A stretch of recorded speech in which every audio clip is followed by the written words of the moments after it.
Assalamualaikum warahmatullahi wabarakatuh. Hai teman-teman, selamat datang di channel YouTube aku, Tati Susilawati.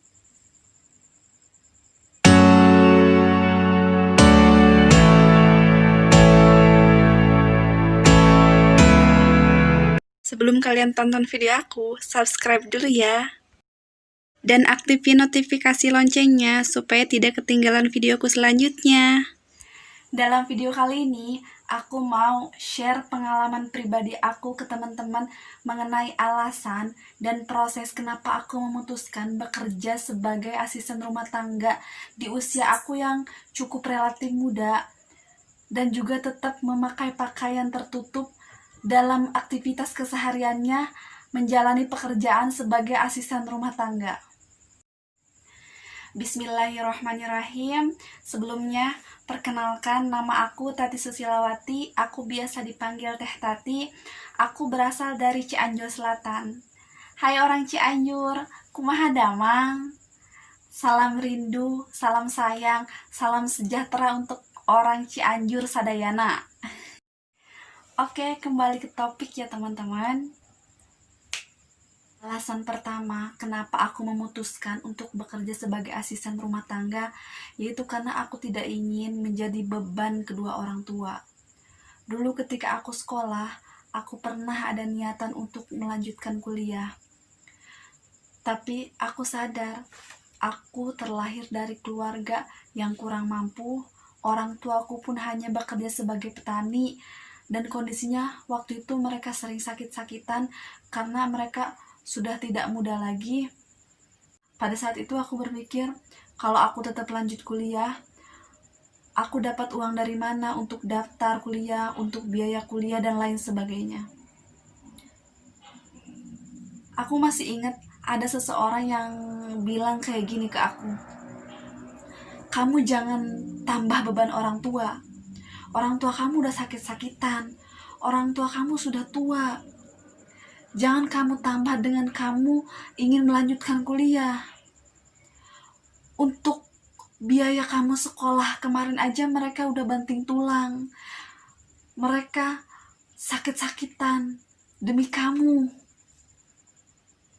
Dan kata-katanya cukup membuat aku tertampar dan juga sebenarnya membuat aku juga sakit hati dengan perkataannya. Tapi dari situ aku berpikir, oke, aku gak bisa lanjut kuliah. Maka aku akan memutuskan aku harus bisa kerja setelah aku lulus sekolah. Alasan kedua kenapa aku memutuskan untuk bekerja sebagai asisten rumah tangga, karena aku pengen punya penghasilan sendiri.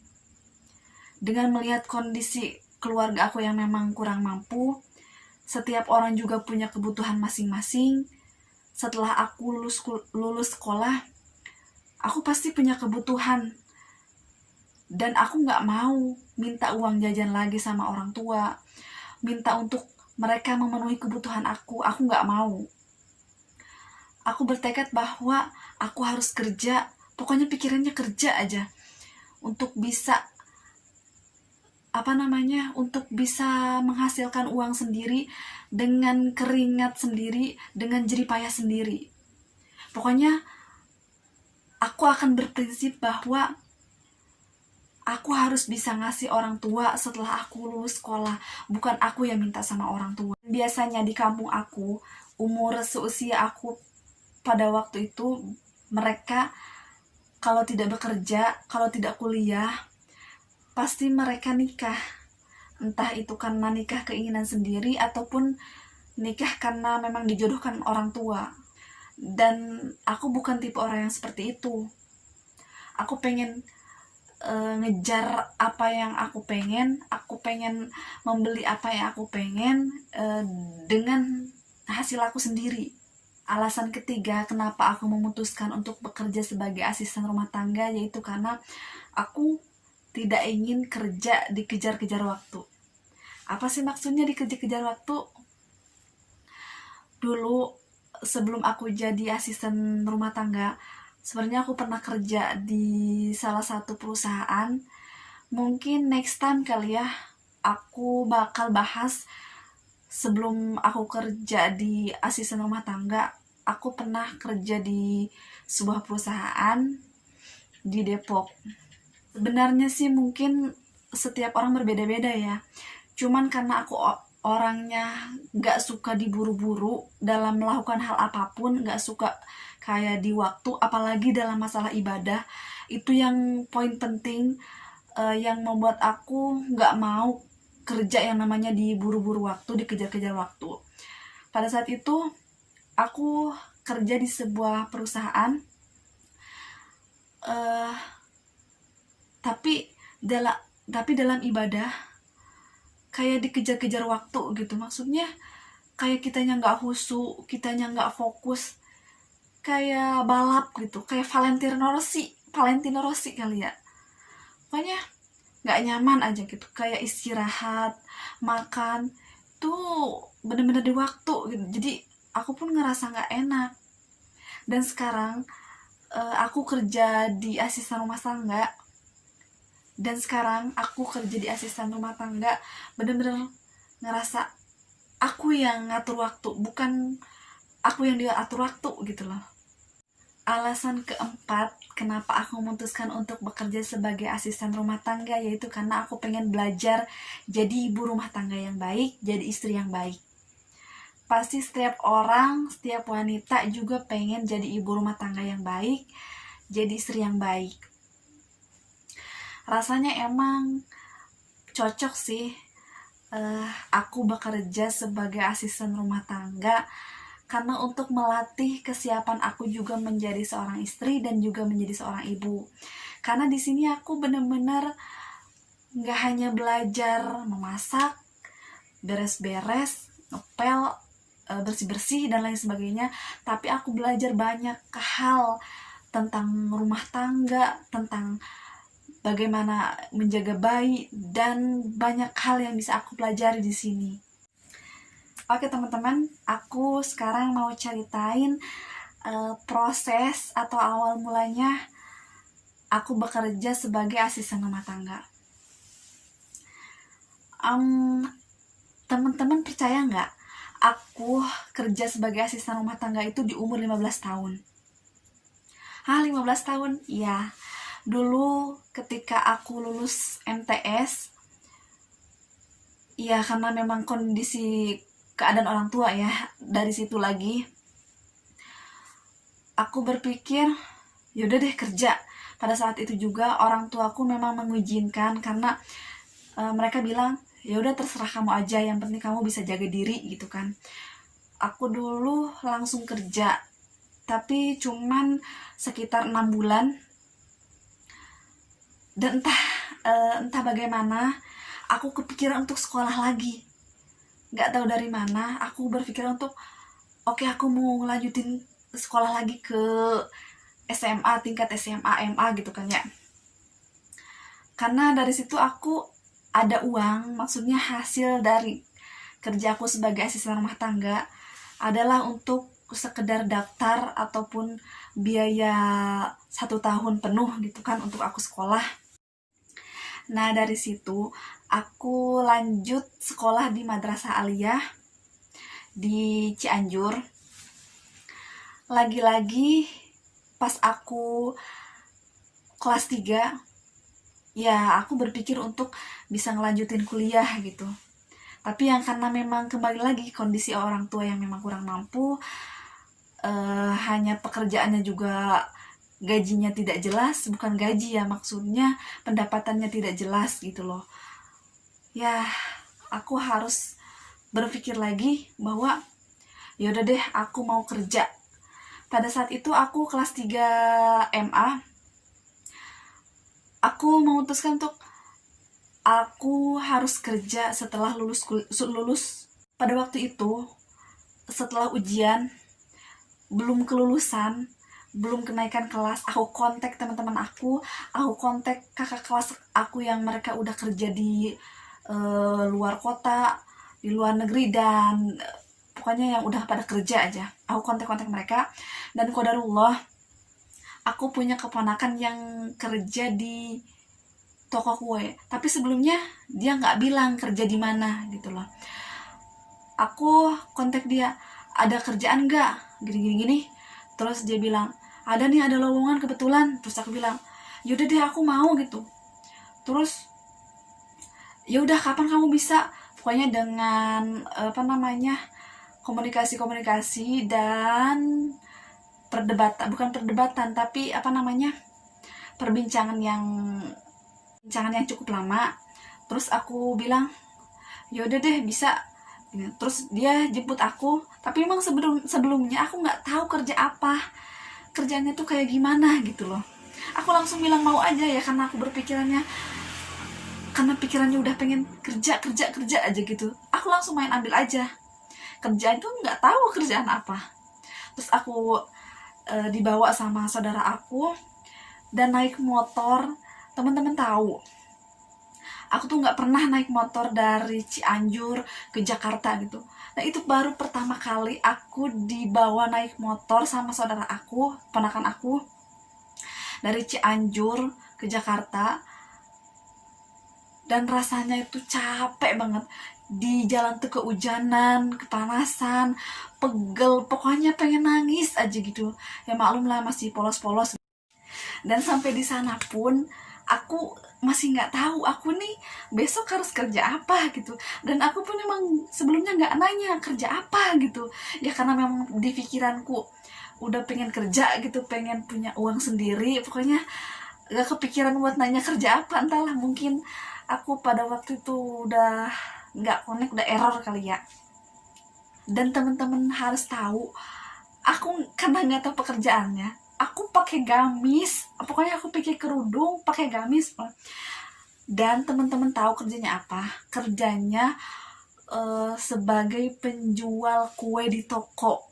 Tapi kerjaan yang berat gitu, bukan cuma penjaga toko, tapi memang pekerjaan di tokonya tuh kayak pekerjaan angkat-angkat barang gini pokoknya mah. Dan aku pakai gamis gitu loh. Udah kayak mau ke pengajian aja gitu loh.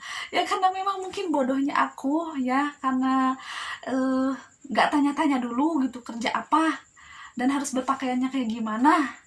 Nah, di situ aku bertahan sampai mungkin 1 tahun kali ya. 1 tahun.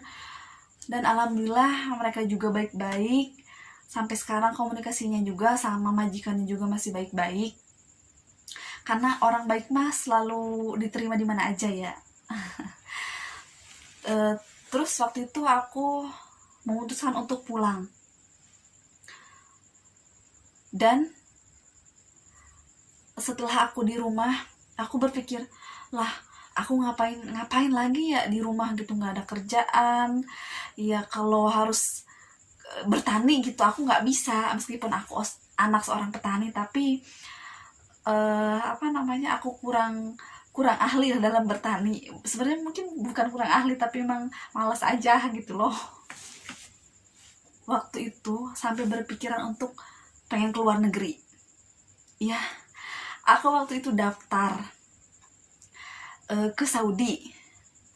Tapi qadarullah ya, usia aku belum sampai, harusnya kan 21 tahun. Aku dari situ belum sampai usia aku. Terus dia bilang, boleh kok ke negara yang lain.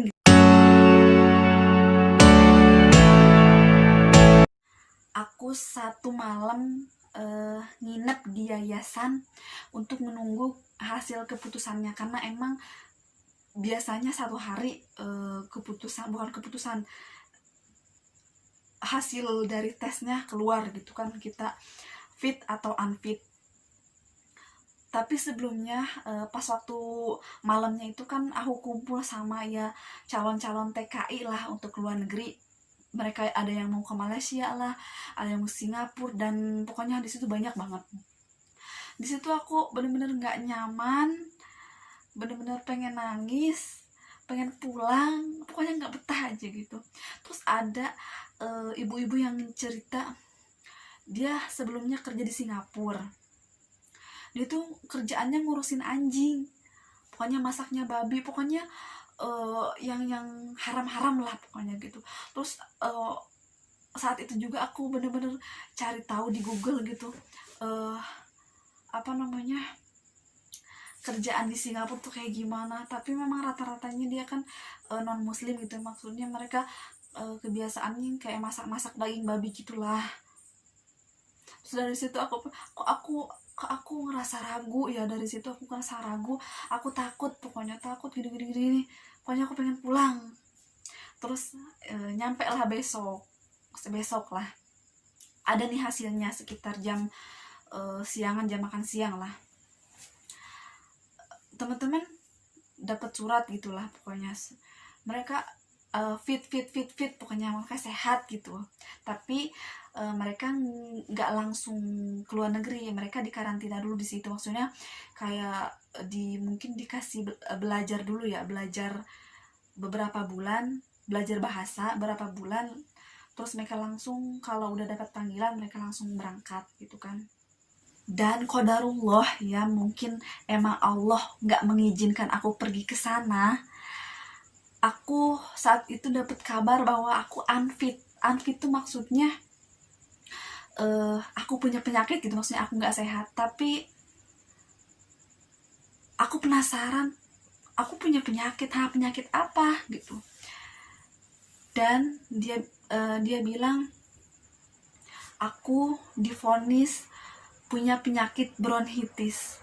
Ya Allah, dari situ aku kayak bener, hah, yang bener aku punya penyakit bronkitis. Bronkitis itu sejenis penyakit paru-paru dan sering kayak gejalanya batuk-batuk gitulah. Tapi aku sebenarnya nggak ngerasain gitu, cuman ada gejala-gejala yang memang aku rasain sewaktu aku kerja di kue subuh di penjaga toko itu. Aku benar-benar ngerasa aku nggak bisa tahan dingin, aku cepet capek, pokoknya berasa sesak kayak gitulah, ngerasain gejala-gejalanya.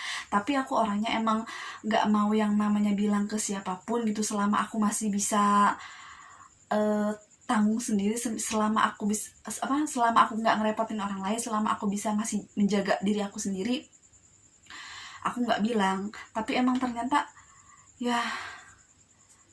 aku divonis penyakit bronkitis gitu loh.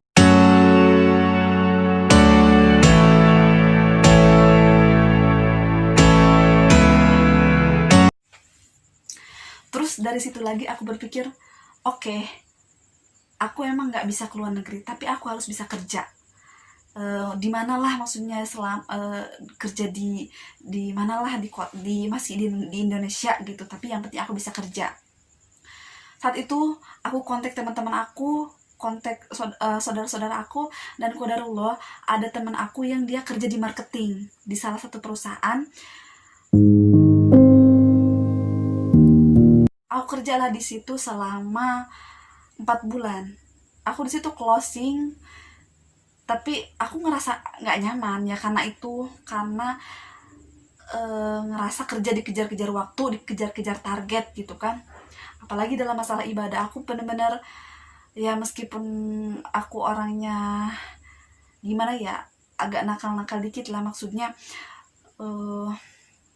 bukan nakal sih, apa itu ya namanya ya, maksudnya nggak taat banget ya kayak orang-orang gitu. Tapi aku benar-benar ngerasa nggak nyaman, harus kerja diburu-buru, makan diburu-buru, istirahat diburu-buru, sholat diburu-buru ya. Pokoknya dari situ aku berpikir aku mau cari kerjaan yang gaji bisa utuh gitu, terus makan bisa gratis, tidur bisa gratis, terus ngasih ke orang tua. Aku dari situ pikir, kerja apa ya gitu kan.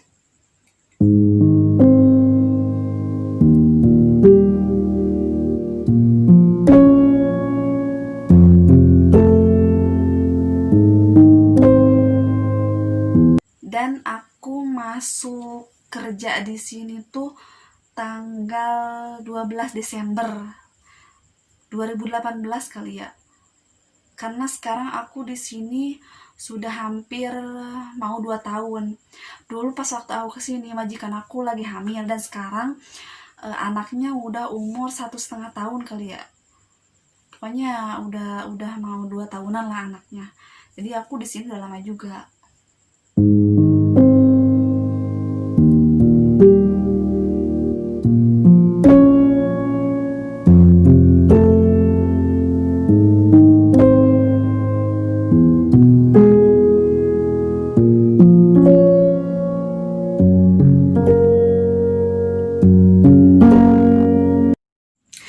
dari aku, si asisten rumah tangga yang milenial, mau ngasih semangat buat teman-teman yang sedang bekerja sebagai apapun itu profesinya.